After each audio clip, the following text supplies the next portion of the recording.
Assalamualaikum warahmatullahi wabarakatuh. Halo kawan-kawan pajak, kembali lagi di podcast Bintex, bincang seputar teks. Alhamdulillah senang sekali rasanya saya Teguh Kusuma bisa kembali hadir pada Bintex kali ini. Bagaimana kabar nih kawan-kawan pajak sekalian yang selalu setia menunggu update-updatean terbaru seputar dunia perpajakan? Semoga selalu dalam lindungan Allah Subhanahu wa taala, selalu dilancarkan segala urusannya, dan semoga selalu untuk fokus untuk menonton podcast ini. Karena apa? Karena pastinya sangat bermanfaat banget nih buat kawan-kawan pajak sekalian. Podcast kali ini spesial nih karena kita bekerja sama antara KPP Pertama Cirebon 2 dan Tax Center Universitas Swadaya Gunung Jati. Oke, kali ini kita kedatangan narasumber yang sangat ahli dan berkompeten di dunia perpajakan. Yang pertama ada Bapak Taslani selaku penyuluh pajak KPP Pertama Cirebon 2. Halo Bapak, gimana kabarnya? Halo Mas Teguh, alhamdulillah sehat. Alhamdulillah sehat. Yang kedua ada Ibu Rosi selaku penyuluh pajak KPP Pertama Cirebon 2. Halo Ibu, gimana kabarnya? Halo Mas Teguh, alhamdulillah kabarnya baik. Alhamdulillah Ibu. Alangkah baiknya agar kawan-kawan pajak bisa melihat dan bisa mengenal langsung narasumber kita. Boleh Ibu, Bapak untuk membuka maskernya terlebih dahulu. Baik. Oke, baik. Udah, jangan lama-lama, kita langsung saja memulai materi podcast ini yang sangat menarik, yaitu mengenai PPS, Program Pengungkapan Sukarela.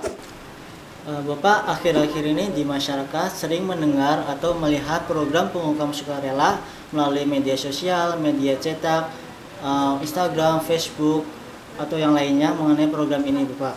Sebetulnya apa sih yang dimaksud dengan program pengungkapan sukarela itu? Ya, makasih Mas Teguh atas pertanyaan. Jadi sebelum kami coba cerita atau menjelaskan mengenai apa yang dimaksud dengan itu program pengungkapan sukarela, mungkin Mas Teguh atau kawan pajak semua perlu kita tahu juga apa sih dasar yang melatar belakangi adanya kebijakan pemerintah tersebut, yaitu program pengungkapan sukarela. Jadi untuk kita ketahui bersama bahwasanya pada tanggal 29 Oktober 2021 telah diundangkan Undang-Undang Nomor 7 Tahun 2021 tentang harmonisasi peraturan perpajakan atau yang kita kenal dengan UU HPP kita singkat. Jadi Undang-Undang HPP ini merupakan undang-undang yang mengatur perubahan beberapa perundangan perpajakan seperti KUP, PPH, PPN, bahkan ada ketentuan baru yang mengatur tentang pajak karbon dan program pengungkapan sukarela. Karena kita saat ini fokusnya mengenai program pengungkapan sukarela, ya kita fokus mengenai PPS dulu. Jadi adapun yang melatar belakangi kebijakan PPS ini, pertama adalah kondisi bahwasanya terhadap wajib pajak yang telah mengikuti program Tax Amnesty tahun 2016 sampai 2017, kita masih ingat saat itu diindikasikan masih belum melaksanakan kewajibannya, yaitu masih ada wajib pajak peserta TA tersebut yang tidak mengungkap atau kurang mengungkap harta, padahal sudah mengikuti program Tax Amnesty tersebut. Kemudian kondisi yang kedua, untuk wajib pajak orang pribadi khususnya, untuk rentang waktu 2016 sampai dengan 2020 diindikasikan masih belum memenuhi kewajiban perpajakannya dengan benar. Apabila sebelum ada pengaturan PPS ini terhadap kebijakan satu tersebut, berlaku ketentuan PP 36 tahun 2017 apabila ditemukan, Ditjen Pajak menemukan harta yang belum diungkap atau kurang dilapor, maka terhadap harta tersebut dianggap sebagai penghasilan dan dikenakan PPh final dengan tarif tertinggi.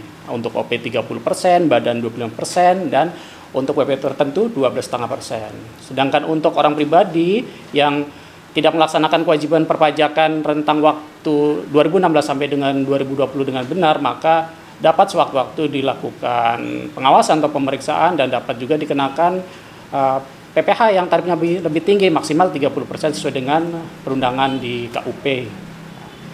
Selanjutnya, untuk kita ketahui bersama juga bahwasanya pemerintah atau dalam hal ini Ditjen Pajak sudah menerapkan namanya atau bergabung dengan istilahnya AEOI, Automatic Exchange of Information, di mana program ini merupakan kerjasama internasional untuk melakukan pertukaran data otomatis.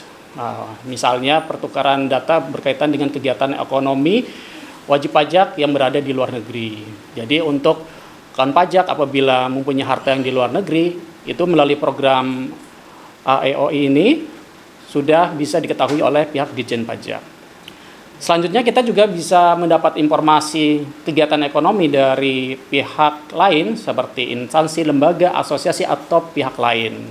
Ya, contohnya seperti notaris, perbankan dan lain sebagainya. Pada intinya melalui program kerjasama tersebut, bahwasanya Ditjen Pajak ini sudah mengetahui dan memperoleh data dari berbagai sumber tersebut mengenai kegiatan atau aktivitas ekonomi yang dilakukan oleh masyarakat seperti penghasilan atau harta yang dimiliki, dan itu baik yang tersimpan di luar negeri ataupun yang berada di dalam negeri itu bisa diketahui pihak Ditjen Pajak.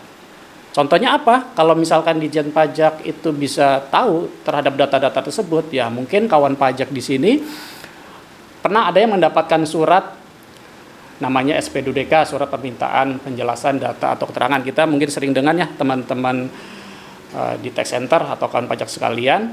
Selanjutnya, mungkin akhir-akhir ini kawan pajak juga pernah mendapat yang baru-baru ini surat himbauan untuk mengikuti program PPS, program pengungkapan sukarela, di mana di surat tersebut berisi informasi terutama harta yang belum dilapor di SPT tahunan. Jadi itulah yang membuktikan. Jadi dengan dasar atau yang mendasari tersebut bisa kita simpulkan baru apa sih pengertian dari PPS atau program pengungkapan sukarela itu sendiri, yaitu pemberian kesempatan kepada wajib pajak untuk melaporkan atau mengungkapkan kewajiban perpajakan yang belum dipenuhi selama ini melalui pembayaran PPh berdasarkan pengungkapan harta. Nah, ini hal yang menjadi penting atau konsen kami di sini adalah kata kesempatan, di mana kesempatan itu tidak atau mungkin sangat jarang sekali terulang dua kali untuk kesempatan yang sama. Jadi hal ini menjadi sangat penting perhatian bagi kawan pajak dan konsen terhadap PPS ini untuk turut serta mensukseskan PPS ini. Kira-kira begitu, Mas Teguh. Baik Bapak, berarti kesimpulannya yang melatar belakangi adanya program PPS ini yang pertama adanya peserta tax amnesty pada tahun 2016-2017 yang belum mengungkapkan seluruh hartanya pada saat tax amnesty. Yang kedua, adanya peserta wajib pajak orang pribadi ketika melaporkan SP tahunannya pada tahun 2016-2020 belum melaporkan sepenuhnya atau ada yang masih disembunyikan ya Bapak? Ya, begitu kira-kira yang melatar belakangnya. Baik, Ibu, Bu, siapa saja sih Bu yang boleh mengikuti program PPS ini dan bagaimana mekanismenya? Baik Mas Teguh. Jadi siapakah yang berhak mengikuti PPS ini? Jadi seperti kita ketahui ya, PPS ini kan ada dua kebijakan nih Mas Teguh. Jadi ada kebijakan 1 dan ada kebijakan 2. Nah, siapa yang berhak mengikuti kebijakan 1 itu adalah wajib pajak orang pribadi dan badan yang dulu adalah peserta TA. Nah, di sini ada 3 tarif. Jadi ada 3 tarif yaitu 11%, 8%, dan 6%. Nah, itu ada kriterianya lagi. Jadi 11% itu adalah untuk aset yang berada di luar negeri. Jadi hanya declare aja gitu. Jadi cuma ngumumin aja saya punya harta di luar negeri gitu. Itu dikenakan tarif sebesar 11%. Nah, untuk tarif yang 8% adalah itu untuk aset di luar negeri yang dibawa pulang ke Indonesia atau direpatriasi gitu ya, dan untuk aset di dalam negeri. Jadi itu tarifnya 8%. Sedangkan tarif yang 6% adalah untuk aset yang direpatriasi dan untuk aset dalam negeri, tapi yang diinvestasikan kembali, seperti itu. Nah, untuk yang kebijakan 2 yang berhak mengikuti adalah wajib pajak orang pribadi. Jadi yang belum mengungkapkan hartanya dari tahun 2016 sampai 2020, mungkin masih ada ya, mungkin lupa belum dilaporkan seperti itu, dan tarifnya pun berbeda dengan yang kebijakan 1. Nah, jadi yang kalau di kebijakan 2 ini tarifnya itu ada 14%, 18%, 14%, dan 12%. Nah, di situ wajib pajak bebas mau pilih tarif yang mana aja. Kalau yang 18% yaitu untuk aset yang di luar negeri aja, yang dideklar aja seperti yang tadi itu. Nah, terus yang 14% untuk yang harta atau aset yang direpatriasi dan untuk aset dalam negeri. Dan untuk yang 12% itu asetnya itu nanti harus diinvestasikan lagi gitu. Syaratnya seperti itu, begitu Mas Teguh kurang lebih. Gitu kawan-kawan pajak, Jadi intinya itu Bu, yang ketika kita mengikuti TA tax amnesty tidak dirugikan ketika kita mengikuti program PPS ya Bu ya, karena tarifnya itu lebih jauh kecil, lebih persenannya lebih kecil daripada yang tidak mengikuti tax amnesty. Iya, betul sekali. Jadi sebenarnya sih kalau misalnya untuk tarif memang berbeda dengan TA ya. Cuma kan kalau untuk yang kebijakan satu ya seperti yang tadi mungkin sudah disampaikan oleh Pak Taslani itu ya kan salah satunya mungkin kan kalau kita nggak ikut PPS ini dan dulu pernah ikut TA bisa dikenakan sanksi 200% gitu. Kurang lebih seperti itu. Bapak, pada umumnya ketika masyarakat mengikuti program tertentu pasti kan ada yang diharapkan. Yang diharapkannya itu suatu manfaat. Nah, apa sih Pak manfaat yang kita dapatkan ketika kita mengikuti program PPS ini? Ya, makasih Mas Teguh. Ya. Jadi, tapi mohon izin menanggapi atau melengkapi Boleh. sedikit ya Boleh, tadi ya. boleh. Jadi untuk kebijakan satu, base yang diungkap atau data yang diungkap adalah harta yang belum pernah dilapor saat waktu tax amnesty atau pengampunan pajak tahun 2016-2017 itu. Biasanya itu harta yang masih dimiliki per 31 Desember 2015 namun tidak dilaporkan saat ikut program tax amnesty saat itu ya. Selanjutnya untuk kebijakan 2 adalah harta perolehan tahun 2016 sampai dengan 2020 yang memang belum pernah dilapor di SPT tahunan 2020 ya. Jadi ini sekedar melengkapi saja. Selanjutnya untuk mengenai manfaat ya tentu benar ya. Jadi kawan pajak atau kita semua yang ingin mengikuti suatu program dari pemerintah tentunya mengharapkan suatu manfaat, itu memang betul. Jadi sesuai dengan Undang-Undang HPP atau di PMK 196 tahun 2021 diatur bahwasanya untuk manfaat PPS ini sangat banyak sekali ya kan. Contohnya untuk kebijakan 1 yang pertama tentunya tidak dikenakan PPh final sesuai dengan PP 36 tahun 2017 yang seperti tadi saya jelaskan di awal, tidak dikenakan PPh final dengan tarif tertinggi, ya kan?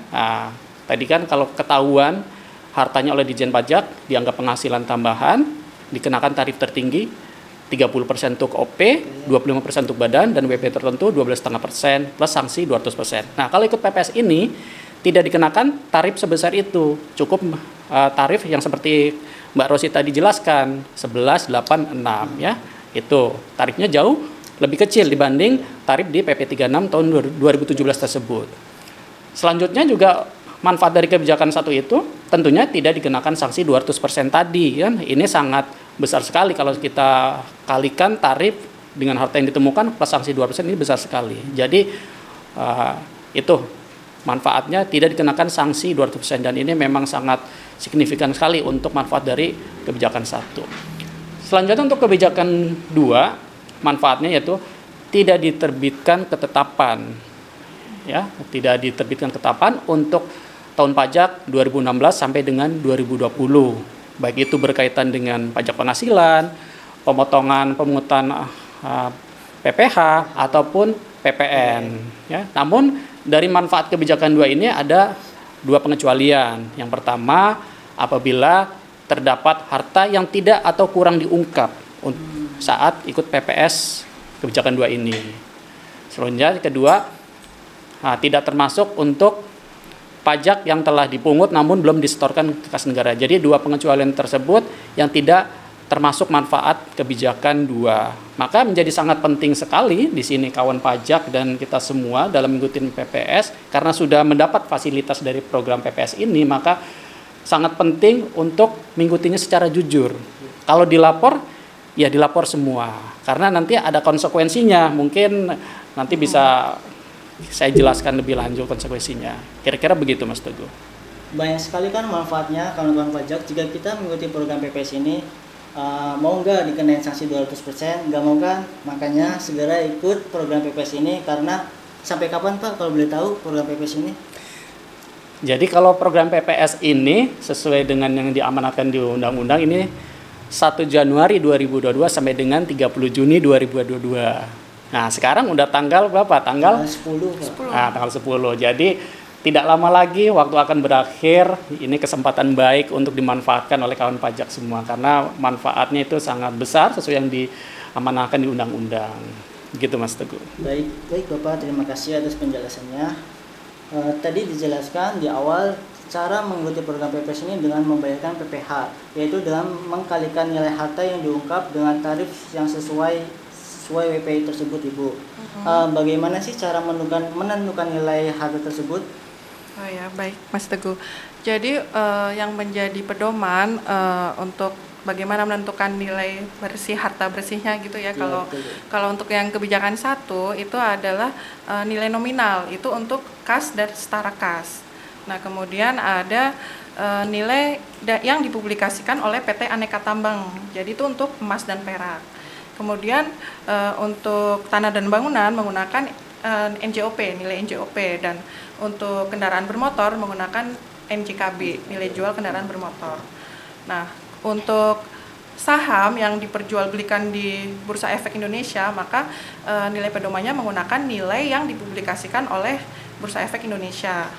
Sedangkan untuk SBN dan untuk efek itu yang dipublikasikan oleh penilai harga efek Indonesia gitu.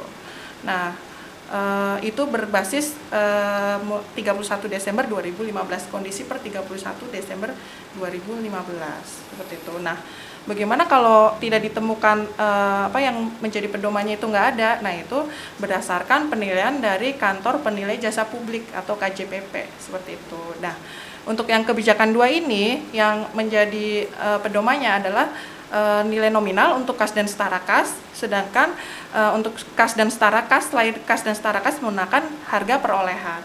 Nah, itu berdasarkan kondisi per 31 Desember 2020. Begitu. Bagaimana Ibu jika nilai harta itu didapatkan dengan cara kredit, yaitu kan nanti menghasilkan utang. Bagaimana sih Bu mekanismenya? Oh ya, baik Mas Teguh. Ya. Jadi terkait dengan hutang, jika wajib pajak tersebut memiliki hutang, apakah dilaporkan di PPS atau enggak? Ya, sepanjang hutang tersebut itu ada kaitannya dengan perolehan harta tersebut. Jadi aset berkaitan dengan aset yang belum diungkap tersebut. Jadi contoh sederhananya mungkin kalau kawan pajak atau Mas Teguh nih beli mobil kredit gitu. Nah, nanti hutangnya itu sebagai pengurang nilai harta bersihnya seperti itu. Jadi contohnya katakanlah seperti ini. Jadi untuk kebijakan 1 ini ada 2 kondisi ya. Jadi kalau untuk orang pribadi hutang yang boleh diakuin itu maksimal adalah sebesar 50% dari nilai hartanya. Jadi contohnya misalnya mobil yang dibeli tadi katakanlah 300 juta. Nah, ternyata Mas Teguh itu belinya kredit nih. Nah, kredit sebesar masih ada per 31 Desember 2015 itu pokok hutangnya masih 200 juta. Nah, yang boleh diakui maksimal itu adalah 50% dari nilai hartanya tadi. Mobil tadi kan harganya 300 juta. Berarti maksimal hutangnya yang boleh diakui sebesar 150 juta seperti itu. Nah, untuk yang wajib pajak badan yang boleh diakui hutangnya itu sebesar 75% dari nilai harta bersihnya seperti itu.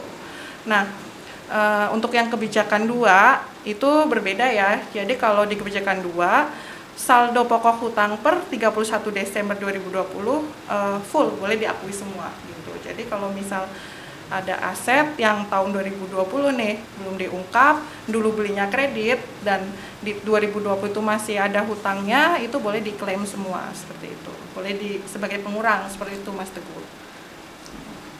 Terima kasih Ibu, sangat detail sekali penjelasannya dengan tambahkan contoh kasus juga. Semoga kawan-kawan pajak bisa paham ya dengan apa yang dijelaskan tadi.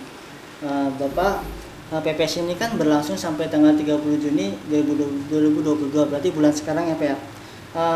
Apakah nanti ada perpanjangan waktu atau kita mengikuti PPS tapi ada harta yang belum diungkap? Dan juga apabila ada wajib pajak yang tidak mau mengikuti PPS ini, adakah konsekuensinya Bapak?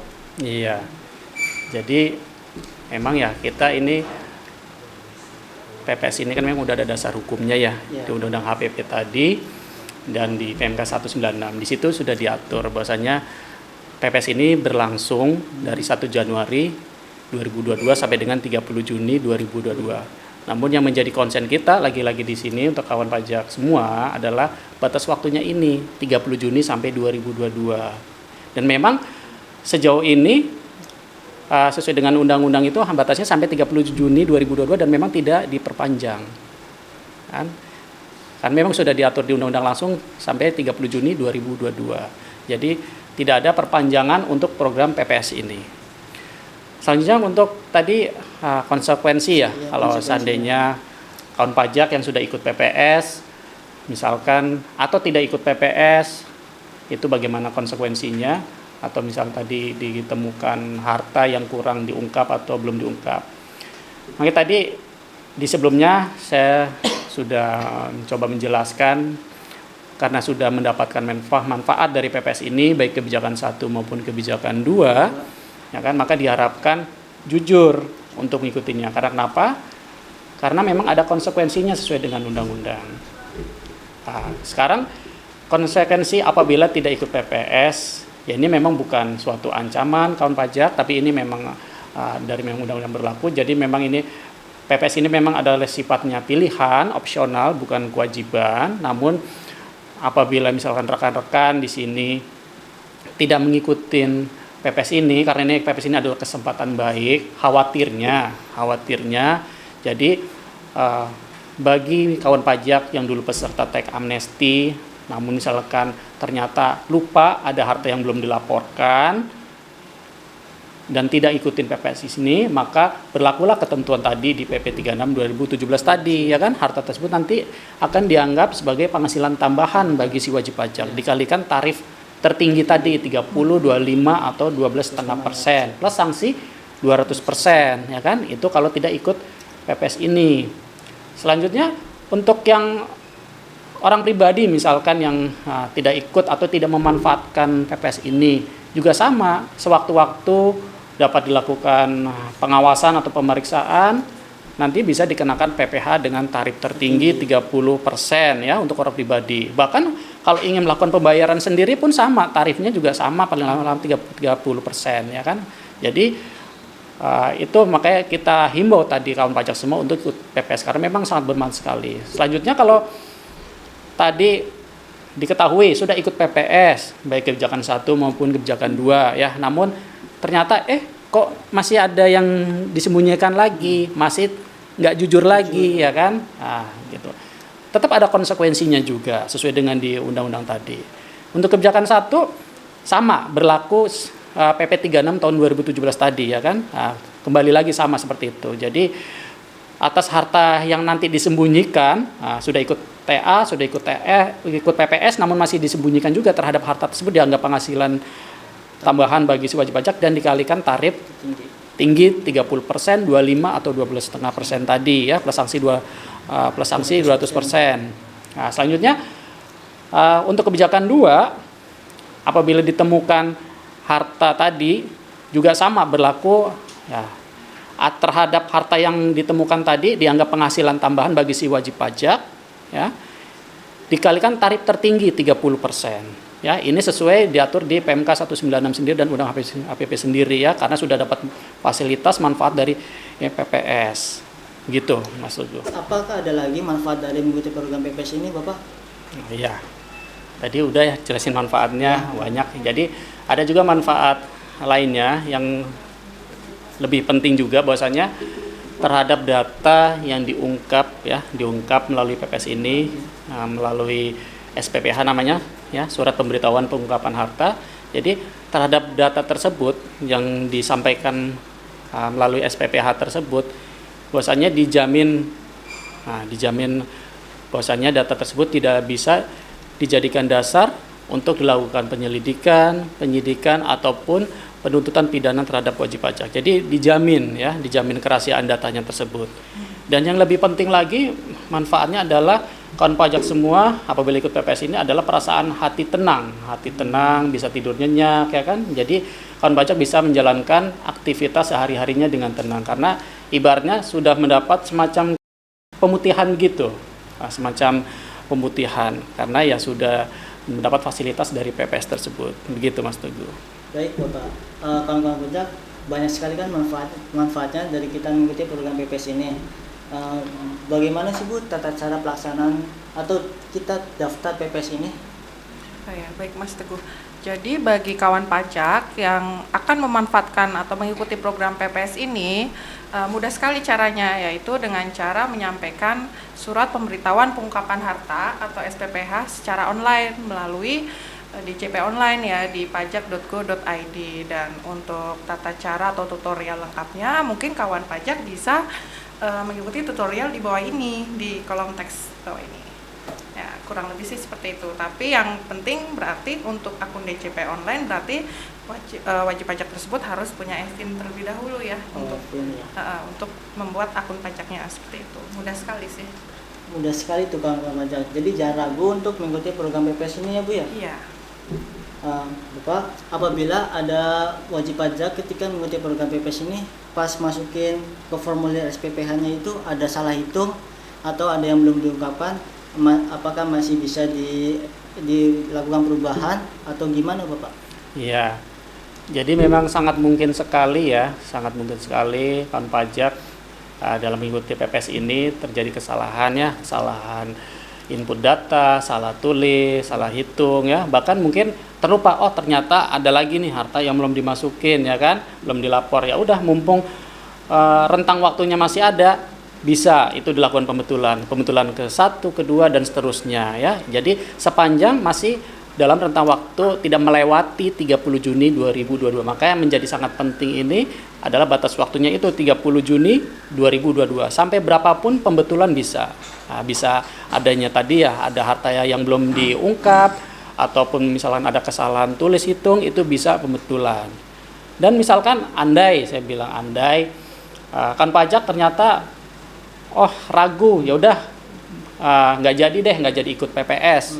Itu pun bisa ya, dengan mencabut permohonan PPS tadi, yaitu dengan cara tetap sama melakukan pembetulan SPPH tadi, namun dengan mengisi data 0 ya, data nilai harta, hutang ya kan, semuanya datanya menjadi 0. Ya, data 0 itu dianggap sebagai pencabutan.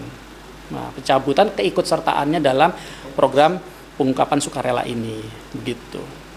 Jadi juga usah ragu untuk segera melakukan ikut program PPS ini kawan-kawan pajak, karena jika kita ada kesalahan atau salah hitung dalam melakukan formulir SPP ini bisa diubah ya Pak ya, sampai tanggal PPS ini berakhir, yaitu tanggal 30 Juni 2022. Banyak sekali nih manfaat yang kita dapatkan ketika kita mengikuti program PPS ini. Lalu bagaimana sih Bu ketika kawan-kawan pajak masih bingung atau masih belum mengerti nih, bisa berkonsultasi ke mana Ibu lebih lanjutnya? Iya. Jadi bagi kawan pajak mungkin kalau menyaksikan podcast ini mungkin kan belum sepenuhnya, masih ada yang bingung atau masih pengen ada yang ditanyakan gitu, silahkan kita menerima ya konsultasi, bisa datang langsung ke helpdesk di KPP Pratama Cirebon 2 yang lokasinya ada di Jalan Dr. Cipto Mangunkusumo, atau bisa melalui Telegram atau saluran lain yang tersedia yang kami sudah sediakan seperti di bawah ini. Silahkan kawan pajak pilih saja, bisa melalui WhatsApp atau melalui Telegram, atau silahkan datang langsung ke KPP Pratama Cirebon 2, seperti itu. Sebelum mengakhiri podcast ini, boleh Ibu buka untuk memberikan closing statement atau moral secara singkat kepada kawan-kawan pajak nih Pak. Boleh dimulai dari Bapak dulu? Iya, makasih Mas Tun. Jadi apa yang kita diskusikan ini atau informasi PPS yang kita sampaikan pada kawan pajak semua ini bukan kita ingin nakut-nakutin kawan pajak ya, tadi seperti ada ancaman konsekuensi, itu tidak sama sekali. Kita ingin nakut-nakutin kawan pajak. Justru kami punya tanggung jawab moral selaku penyuluh pajak, ingin menyampaikan informasi kesempatan baik ini disampaikan seluas-luasnya kepada masyarakat. Ada kesempatan baik dari pemerintah yang patut dipertimbangkan untuk diikuti, karena banyak mendapat manfaatnya tadi seperti yang dijelaskan tadi ya di awal. Jadi namanya kesempatan baik, tentu kita juga tahu akan sangat jarang sekali atau terulang kembali kesempatan yang sama di waktu berikutnya. Jadi menjadi catatan penting batas waktunya tadi 30 Juni. Tentunya dengan mengikuti PPS ini, kawan pajak juga bisa lebih tenang, istilahnya tidur nyenyak, ya kan? Dia bisa menjalankan aktivitas ekonomi sehari-harinya, dan juga ini bukan semata-mata manfaat yang diperoleh untuk kawan pajak semua, terlebih untuk turut serta berkontribusi untuk membangun bangsa ini, yaitu Indonesia tercinta. Demikian. Keren sekali closing statement dari Bapak ini. Boleh selanjutnya dari Ibu Rosi closing statement secara singkatnya. Iya, baik Mas Teguh. Jadi kalau di sini sih saya mungkin nggak panjang lebar ya, cuman mau pantun aja gitu closing statementnya. Boleh, cakep. Iya. Jadi beli durian sambil makan ikan pepes. Cakep. Belinya di pasar Kanoman saling berjejalan. Cakep. Hai kawan pajak sekalian, ayo ikut PPS, hanya 6 bulan, jangan sampai ketinggalan. Cakep. Sebelum penutupan ini, Pak, izinkan saya untuk ada pantun, ya sedikit-sedikit pantun, Pak. Boleh, Pak? Boleh dong. Boleh. Pergi ke pasar, beli terasi. Asik, cakep. Pulangnya bareng Bapak Yudi. Wih. Saya Teguh, izin pamit undur diri. Semoga materi ini bermanfaat di kemudian hari. Wabillahi taufiq wal hidayah. Wassalamualaikum warahmatullahi wabarakatuh. Waalaikumsalam warahmatullahi wabarakatuh.